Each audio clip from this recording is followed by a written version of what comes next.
Students, आज हम discuss करेंगे sp2 हाइब्रिडाइजेशन। sp2 हाइब्रिडाइजेशन में हम देखते हैं कि एक s और दो p ऑर्बिटल जो है ये आपस में इंटरमिक्स होते हैं, यानी 1s and 2p orbitals 2p orbital ये आपस में इंटरमिक्स होते हैं और हमारे पास हाइब्रिड ऑर्बिटल्स आ जाते हैं।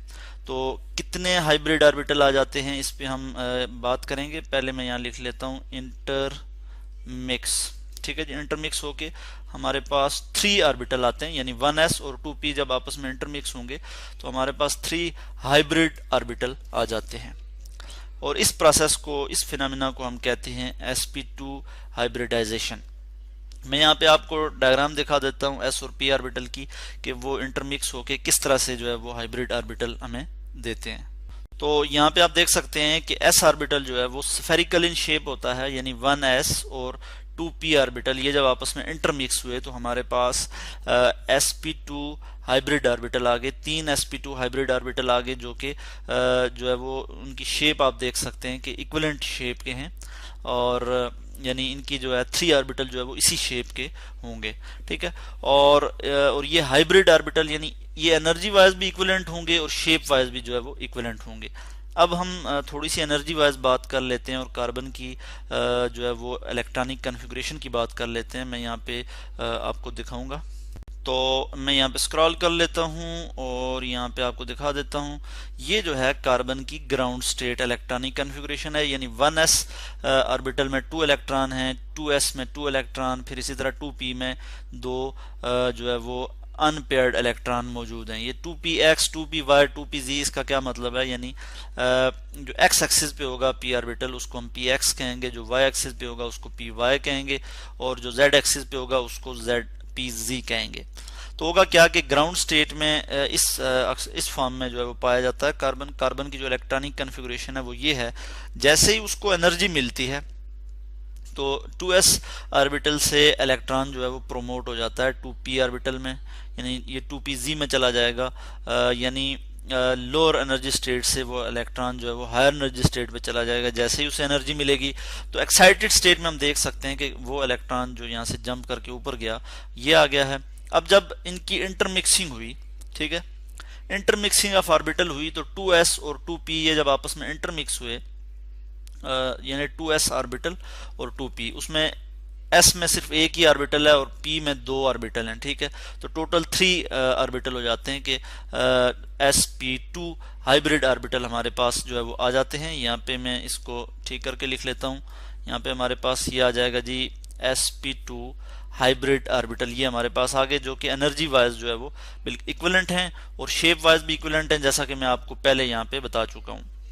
तो इस तरह से sp2 हाइब्रिडाइज्ड स्टेट ये हमारे पास आ जाती है, जिसमें E का मतलब है एनर्जी। ठीक है, ऊपर की तरफ जो है वो एनर्जी बढ़ रही है। तो 1 2 3 sp2 हाइब्रिड ऑर्बिटल जो है वो हमारे पास आ जाते हैं। इसी चीज को अगर मैं यहाँ पे बताऊं आपको, जो अल्कीन होते हैं, यानी जिनमें ऐसे हाइड्रोकार्बन जिनमें कार्बन कार्बन डबल बॉन्ड होता है, सबसे सिंपलेस्ट एग्जांपल इथीन की है। यहाँ पे मैं लिख लूंगा C2H4। तो इसमें जो हाइब्रिडाइजेशन होती है वो sp2 हाइब्रिडाइजेशन होती है, sp2 हाइब्रिडाइजेशन होती है। और इसके बाद अगर हम यहाँ पे देखें तो इसमें जो s करेक्टर है वो अब ज्यादा हो गया है, sp3 की निस्बत जो है वो s character sp2 hybridised orbital में ज्यादा हो जाता है, यानी यहाँ पे 33% s करेक्टर है और p जो है वो 67% है, यानी p करेक्टर जो है वो 67% आ जाता है। अब हम जो है वो स्ट्रक्चर देख लेंगे इथीन का, और इसका ऑर्बिटल स्ट्रक्चर हम देखेंगे। मैं आपको यहाँ पे एक डायग्राम शो कर लेता हूँ। इसमें आप देख सकते हैं कि ये जो कार्बन है इसके पास, ये जो कार्बन है इसके पास 3 sp2 हाइब्रिडाइज्ड ऑर्बिटल हैं। ठीक हो गया। मैं यहाँ पे इस चीज को जो है वो आपको दिखा देता हूँ।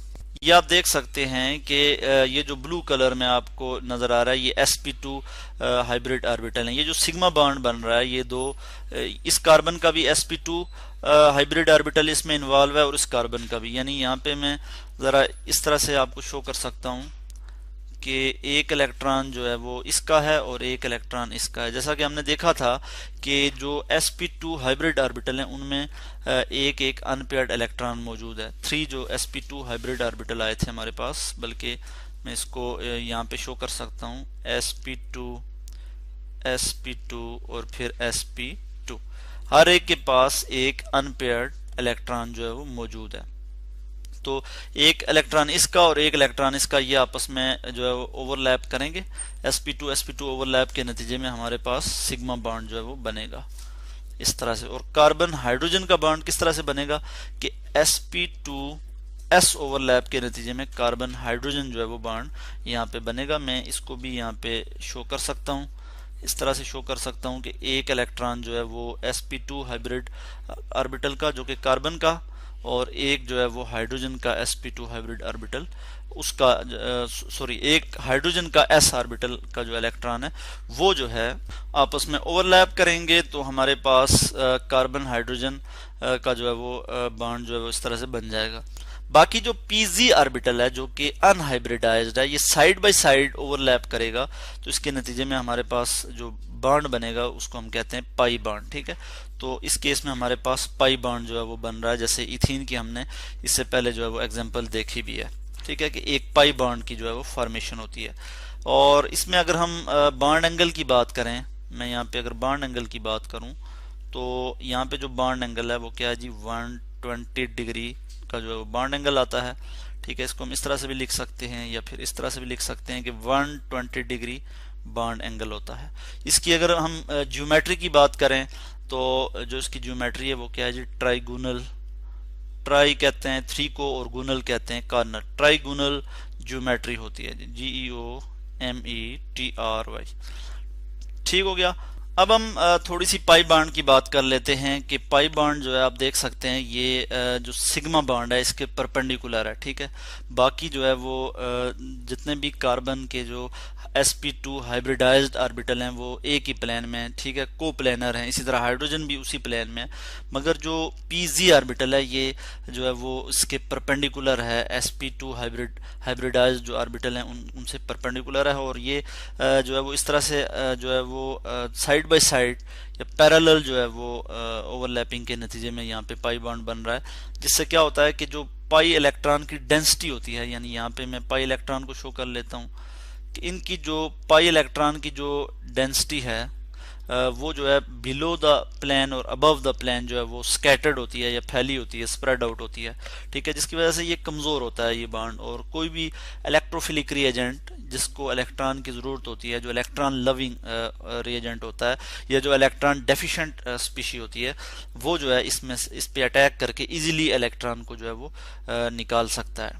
ठीक है, और उस बॉन्ड को ब्रेक कर सकता है। तो यहाँ पे मैं इसी तरह का एक और स्ट्रक्चर आपको दिखा देता हूँ कि इस तरह से जो है वो electronic density above and below the nucleus या फिर above and below the sigma bond जो इस तरह से जो है वो स्प्रेड आउट होती है, जिसकी वजह से कोई भी इलेक्ट्रॉन डेफिशिएंट स्पीशी जो है वो इस पे अटैक कर सकती है और इसको जो है वो यहाँ से इलेक्ट्रॉन को विड्रॉ कर सकता है। तो यानी पाई बॉन्ड जो है वो वीकर बॉन्ड होता है देन सिग्मा बॉन्ड। तो इस तरह से आज हमने हाइब्रिडाइजेशन की बात की, हमने sp2 हाइब्रिडाइजेशन की बात की, और इसमें हमने एग्जांपल के तौर पे इथीन का जो है वो ऑर्बिटल स्ट्रक्चर यहाँ पे देखा, और उसके अलावा हमने यहाँ पे एनर्जी की बात की, ऑर्बिटल एनर्जी की बात की, और हाइब्रिडाइजेशन की बात की कि किस तरह से जो है वो हाइब्रिडाइजेशन होती है।